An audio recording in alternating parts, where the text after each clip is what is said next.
This is Reiwa Gaming Matt, and today we look at some Japanese gaming news for early July 2020.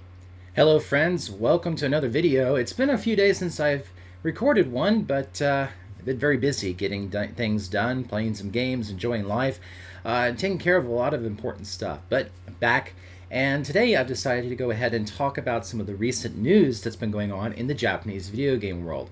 And I want to keep this as positive as possible. There's been a lot of negative things going on in the video game world the last few weeks.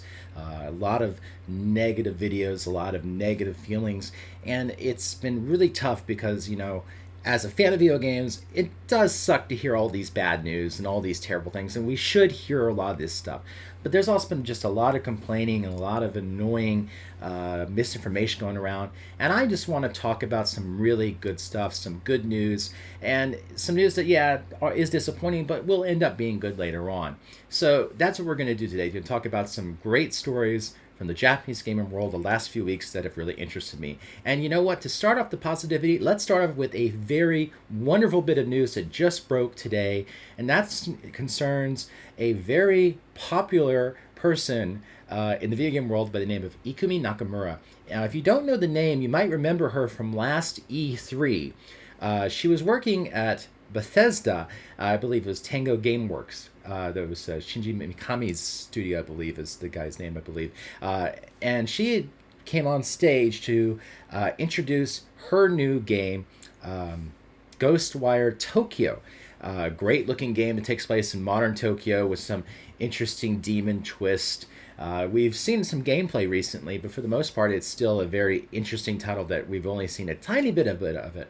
But what made that presentation so great was her excitement on the stage, her energy, her interest in the game. It was so awesome. And she's also worked on some great titles like Okami, Bayonetta, even Resident Evil 2 in the past.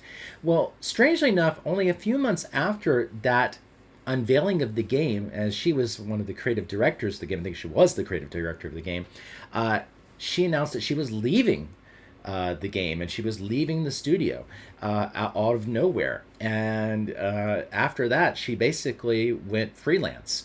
And you would see a lot of tweets of her going and visiting other companies and talking with them and showing a lot of the things that she was doing.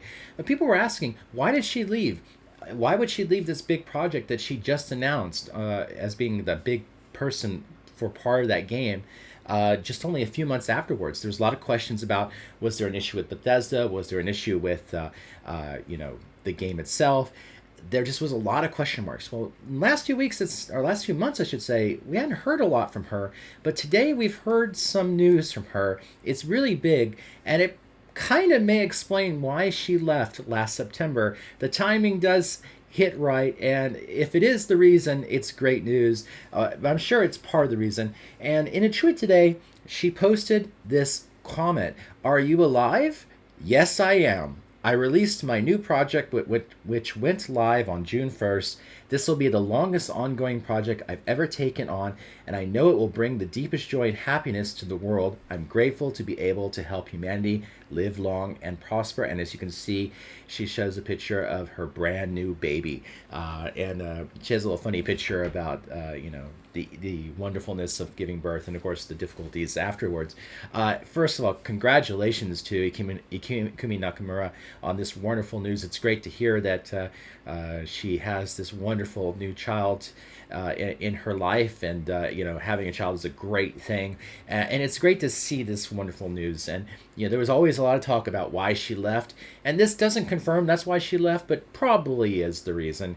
And I hope for the best for her and her family, and I hope that if she goes back to video gaming one day, that she comes back and brings some more great stuff to it. So what wonderful news to start off the day. So next, we're going into one of the most hyped games of the year, and that's Cyberpunk 2077. And recently, we heard, of course, a lot of news about Cyberpunk 2077 as the game was finally shown off in more detail with a recent little video presentation by CD Projekt Red, and a lot of game journalists got to play the game, and there's a lot of great impressions coming out of those gameplay sessions. However, interesting enough, there was a story that came out of Australia that talks about the Japanese version of the game. And this story was, first of all, making a point of saying that the game will be uncensored in Australia. And Australia is known for having some issues with censorship in mature rated games, although recently they've been changing some of their rules so that more mature games could come out. But in Japan, apparently, the following changes are going to happen. Number one, there's going to be added underwear to naked male and female characters. Number two, revise some sexually explicit content. Number three, selective revision of severing the human body, exposed guts. And number four, removal of billboard graffiti shaped as genitals. Now, this is no surprise. This is absolutely no surprise.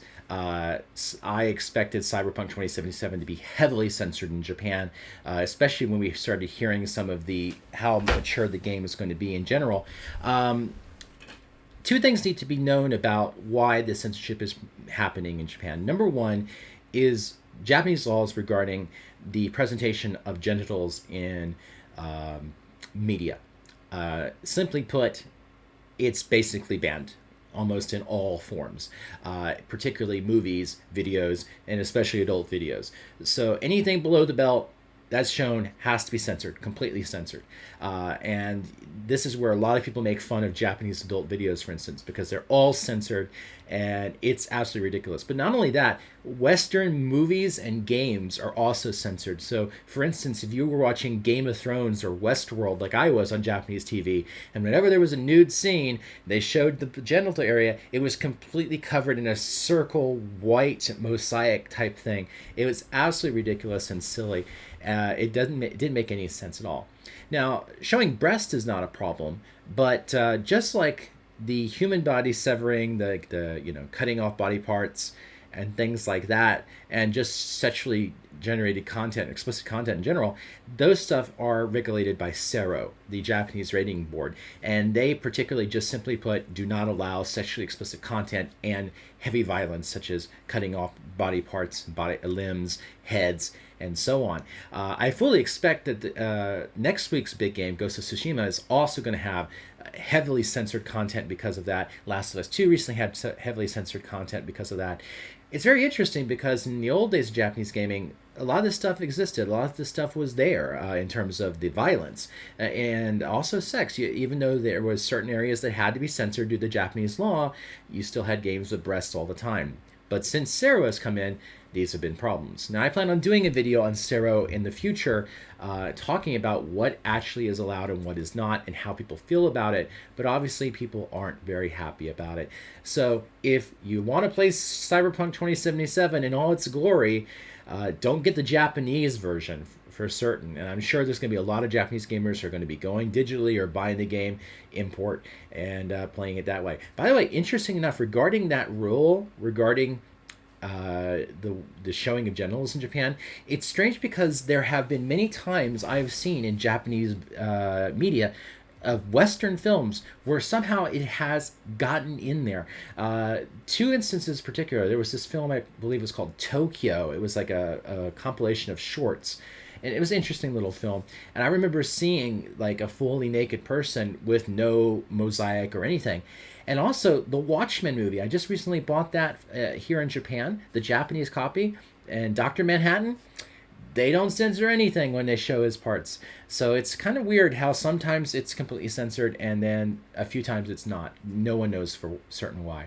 Anyway, that's sort of a big story that does cause a lot of people to be very frustrated about that. Speaking of future games, could we be getting a new Super Robot Taisen, aka Super Robot Wars, very soon?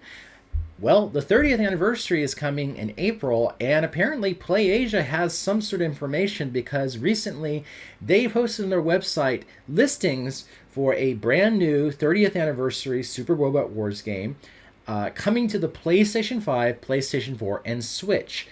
That's all we know. They just posted a listing for those games, and there's been no other information whatsoever. Now, the last Super Robot Wars game that came out was Super Robot Wars T, came out last year, last April. So it's been a while since we've had a new one. We usually get one every year or year and a half, 2 years. So the timing would be right. And considering the 30th anniversary is coming up, it would make sense to have a new game in the series for the 30th anniversary. I fully expect it to be announced sooner rather than later. What's interesting is the idea that it'll be on PlayStation 5 as well. So obviously the question is, what game is it? Is it a brand new game? Is it a remake of an old game, an old series? There's some great series that would be wonderful to see.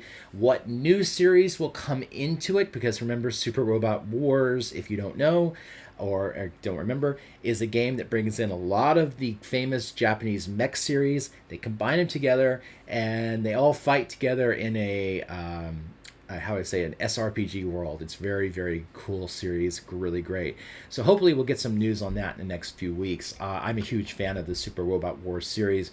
I have almost every title that's out there. I'm only missing a few, and it's a fantastic series to play. And nowadays you can play in English thanks to the Asian releases, because the game is very difficult to get licensed in America due to the issues with a lot of these robot anime games or robot anime series having very, very complicated licensing issues, in some cases with companies that have owned some of these anime for decades and do not like to release new things for them. So that's an interesting little story there. Next, guess what? Shin Megami Tensei is coming to the Switch next week. Yes, yes. Finally, the game we've been waiting for. Oh, wait, it's not 5. It's not 5 yet. No, 5, we still don't know when that's coming out. But next week, we're getting a new round of Super Nintendo and Super Famicom and Nintendo Entertainment System games on the Nintendo Online service. And in Japan, they're getting 3 games. One, of course, is what they call Super Donkey Kong, which is Donkey Kong Country. America's also getting that. They're getting a game called Gun Deck, which is a game called Vice Project Doom, which I believe came out in the West on Nintendo Online a few months back. But the third game, the one that everyone's excited about, is Shin Megami Tensei, the third game in the entire Megami Tensei series, the first in the Shin Megami Tensei universe of games. It was a classic Super Nintendo RPG, also released on other systems like the PlayStation. And it's a very difficult but also a lot of fun turn-based RPG game. Obviously, if you love the series, if you played 3 and 4, and you want to try out the original game, you can through the Japanese version here. Of course, again, this is only going to be in Japanese. There is no English translation. It's not coming to the American version of Nintendo Online. But of course, if you have the online service, you can get access to it. Even if you have an American account, there are ways to do that. So it's a really great addition. I'm looking forward to playing it again. I played it a little bit a while back on my Vita with the PlayStation version. So that's a cool addition for Nintendo fans this month for the Nintendo Online service. Although I still think that they're just really dropping the ball on how many games they could release. It would be really nice to see them release some more.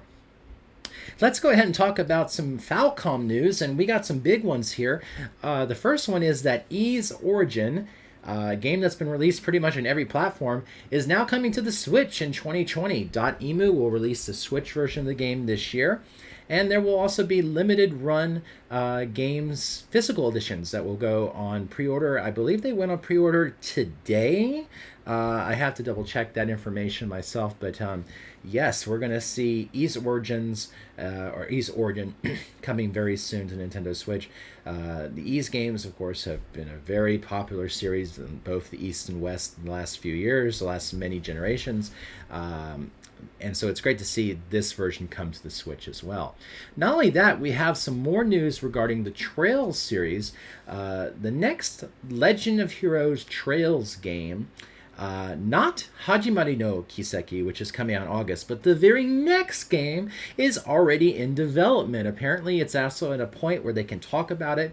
The president of Falcom, Toshihiro Kondo, said that the next game is under development, and it's going to take place in a new setting, and that obviously that's all the information we have. Of course, the next game in the series, the Hajimari no Kiseki, is coming out in only about a month and a half, and a lot of people are excited about that. Falcom always really does a great job releasing great games. Their E series is fantastic, their Trail series is fantastic, and all their other games they release in between are great games. So it's great news for Trails fans who obviously they already have a game coming up, but they know another game is coming out after that. So wonderful news there. Some disappointing news from the Japanese RPG world, and that is Tales of Arise from Namco Bandai, or say Bandai Namco. I said the old version of it. Unfortunately, has been delayed beyond 2020. This was not a big surprise because of the fact that everyone's dealing with this pandemic issue, working from home. And they said that that was definitely an issue, but not the biggest issue. They've been adapting the best they can to it, but obviously they needed more development time. The game will then now come out next year. Personally, I'm fine with that. It would have been great to have had the new Tales game this year, but let that game get the right amount of development it needs. Don't release it too fast. Make sure it's perfect for the next generation, because that's going to be one of the big next generation games. So it's going to be very exciting. And also, people were kind of expecting this because the Tales of Festival, the yearly festival show that they do in the Yokohama Arena every year, was also canceled. And usually that's when we get all the news for the next Tales games that come out. And with that canceled, people were expecting that the game would be delayed, and it was. So a little bit of disappointment, but hey, a delayed game is not the worst thing in the world. We had a lot of delayed games. Expect more in the next coming months. But now that we talked about a delayed game, let's talk about a game we've never gotten before from Japan that could actually be coming out. There's a very big bit of news that's happening in the last few days, and that involves an old Squaresoft title possibly coming back because it's getting trademarked around the world in Australia, Europe, and Canada already. And that is an old game called Live Alive, which was an old Super Famicom RPG. And it was a game that came out in 1994. It was directorial debut of the director of Chrono Trigger, Takashi Tokita. It's very interesting that this game is getting trademarked in Western countries because this game was never released in the West. There's never been an English version. I think that there might have been a fan translation as well. I've never played it. I've heard really good things about this game. It's a really interesting RPG from that era. But again, it's one of those lost Squaresoft RPGs that people just didn't get a chance to play. So could we be seeing some news about this coming soon? Squaresoft said that they're going to make some announcements over the next 2 months. So I wouldn't be surprised if this is one of them. So it would be really nice to see an old classic come back. Hey, I would love to see a lot of classic Squaresoft games get re-released. The old Front Mission games, please. Front Mission 3 would make a great game to come back. That would be very, very, very awesome. So wonderful news there. Next, Deadly Premonition 2 hasn't, it will release tomorrow, but it has now come out in some form because, of course, many journalists have played it. The reviews are out. This, of course, being one of my most anticipated games of the year. And the early impressions coming out seem to be that if you're a fan of the original game, you're going to like this game. Apparently has a really, really good story. It has a lot of charm. It's a lot of fun. But it does have a lot of technical issues. Apparently a lot of problems with bugs, a lot of problems with frame rate, and a lot of just janky gameplay. Now, word is going around that a lot of people feel that this was done on purpose to kind of experience the original game, because the original game was very similar. It had a lot of problems, just like the same issues with frame rates and bugs and just janky gameplay. So many people are thinking that they're copying this. Interesting enough, there's word that the company's not even going to be planning on fixing some of these issues. And I feel kind of like, well, they obviously know their fans because they want to do something like this. But, hey, if you can fix it, go ahead and fix it, because hey, it will make the game better. And that's awesome if you can. Personally, I'm looking forward to it. I don't care what the reviews are. It can make a 1 out of 10 or a 0 out of 10. The original game was very similar. A lot of people hated the game. It did not review very well. But it became this wonderful title that everyone who tried it, or almost everyone who tried it, really found something special with it. So I'm definitely looking forward to playing that. Now, finally, I do want to talk about one little piece of news that is not news in Japan necessity, but it's something that's been bugging me on the internet. And I just want to kind of comment on it one last time because it's really bugging me to see on my YouTube feeds these same stories coming out and basically people taking information they see online and squeezing it into their own little form of acceptance of their own beliefs and ideals regarding a certain game. And that is, again, how The Last of Us 2 is doing in Japan. As you know, I've done a couple of videos on Last of Us 2. I did a review video where I talked about my feelings about that. If you really want to see that, you can go see that. I also did a video talking about the truth of what's happening in Japan for The Last of Us 2. How's the game really doing? Is it selling bad? Is it doing bad? Is it reviewing bad? What's the truth? Because there's been a lot of people saying that this game is being like overly hated by everyone, and that this game is being resold back onto the market in large numbers, that people aren't buying the game, and that the sales numbers have taken a huge nosedive. Well, I want to talk about that because, number one, let's talk about the facts. This game was the number one game in its first week, and it sold about 180,000 copies. And then the next week, I believe it was number two and sold about 35,000 copies. So people were saying, oh, it lost like 85% of its sales. It must be bombing. It must not be doing well. Newsflash, people, this is normal. This happens a lot in Japanese games for a lot of big games, particularly for PlayStation games. The games are very front-loaded with their first week sales, and they tend to drop very quickly in sales numbers in their second week. Very few games have legs. And to be honest with you, Western games, which have lately become very, very popular in Japan to an extent, more popular than they ever were, this is always normal for them. They sell very well in their first week, and then the second and third week, they just nosedive. So I've been looking at a lot of the sales numbers for a lot of games, Western games, and even some big Japanese games, and you see very similar drops in numbers for a lot of them. Of course, Nintendo games, most of them do end up having legs. Most of them do end up selling very well, but unfortunately, this rumor has gone so far. And let me tell you this right now. I've been to many stores in my local area of Japan, not a gigantic city, but near one. And I live in a really nice city, and I have looked at places that sell video games, and what have I noticed? And that is that every place I've gone to, The Last of Us 2 has been sold out. Yes, sold out. There's no copies sitting on shelves waiting to be bought. Literally sold out at video game stores. Literally sold out at places that you expect them to be sold out at. So I'm kind of like, well, if this game is selling so bad, how come no one's talking about this? Oh, that's right, because most of these people don't live in Japan. They just see these news stories from Japan, and they're just taking their information and throwing it in there. And I know they'll say, well, Matt, what about the listings on Merikari? There's like 1,000 listings on Merikari, and yes, there are 1,000 listings on Merikari. Most of them apparently sold, from what I can see. This is also normal too. People sell back their games in Japan. Games are very expensive, and so a lot of gamers will buy a game, especially a single-player game, they'll beat it quickly, and then they'll sell it fast because they can get their money back really quickly. And especially in this pandemic time right now, it's very easy and convenient to just do it all online on Merikari, which is popular, or Yahoo Auctions is popular. But people also sell their stuff to used game stores and used bookstores like Book Off and Gayo. Now, I've been to those stores recently, and I am not seeing copies at most of these stores. At one store, I saw one copy of The Last of Us 2, and the others, I did not see any copies at all.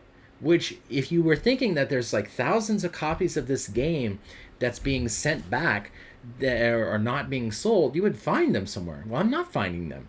And you look on Yahoo Auctions, the other big auction site, yeah, there's like 400 listings, but that's nothing. You combine that with Merikari, 1,500 listings with 180,000 copies of the game sold in Japan, and we don't even know this week's numbers yet. That's nothing. That's absolutely nothing compared to the actual number. Now the reviews do showcase that there is a definite feeling of mixed feelings about this game. There's a lot of people complaining about it. There's a lot of people not complaining about it. But that doesn't mean that this game is bombing in Japan. The complete opposite, I think. I think it's showcasing that it's just like every other game, like every other Western game you see in Japan. So don't take every single information you've heard online from a lot of the Western game YouTubers that don't live here. And I say that as someone who had a lot of issues with The Last of Us 2. Go see my review. You'll see that I have a lot of issues with it. I have my problems with it, huge problems with the game. But the one thing I'm going to say right now, that this continued story that The Last of Us 2 is bombing in Japan, it's just simply not happening. I'm sorry, it's not happening the way that people say it is. The sales are going as expected. It will be very interesting to see how sales go in America. We know that there's apparently 4 million sold or 4 million shipped around the world, and that's a great number. And we do know that there was a sales dive in England, but in Japan, this is all normal. So really, it's not much of a story. So there you go. And I hate to be like this person. It sounds like I'm just trying to make it sound like I'm protecting or defending, Naughty Dog and their situation. But here's the thing: I'm trying to protect or try to defend is actual good reporting about Japan, because a lot of people out there, even some of the best YouTubers I've seen that report the best news, usually get news about Japan wrong. And I, as someone who lives in Japan, who follows the Japanese gaming world very closely, it's really tough seeing some of these news stories, these sensational news stories about how the game is doing in Japan. It's okay to hate this game. A lot of people hate it. I kind of one of them. But let's be honest and look at everything about what's happening here. And if you don't live here, then you're missing out on part of that story. It's more than just what one auction site or one used site has that regarding the sales. And also, if you look at the sales numbers, you have to look at every game and every game's history, not just one game. And it's that simple. Well, that was the news for the last couple of weeks in Japan. I hope to do this every month or so, a review of what's coming and what's not coming. And of course, there's a lot of great games coming out in the next few weeks. And of course, there's going to be some big news. We still got Square Enix. Hopefully, they're going to have some big announcements. Live Alive sounds great. And Nintendo, where are they? We know Paper Mario is coming out in a couple of weeks, but where's their announcements? Where's their big show? We're still waiting for it. But hopefully, by the next time we have a news story video, we can talk about that. Anyway, if you like this video, please like. And if you didn't, dislike. Please share. I would love for people to see this. And if you have a comment or question, please put it below in the comment section. Until then, have a great day, good gaming, and see you later. Thank you for watching another episode of Reiwa Gaming Matt. I wonder if I should switch some weird Japanese games. Maybe soon.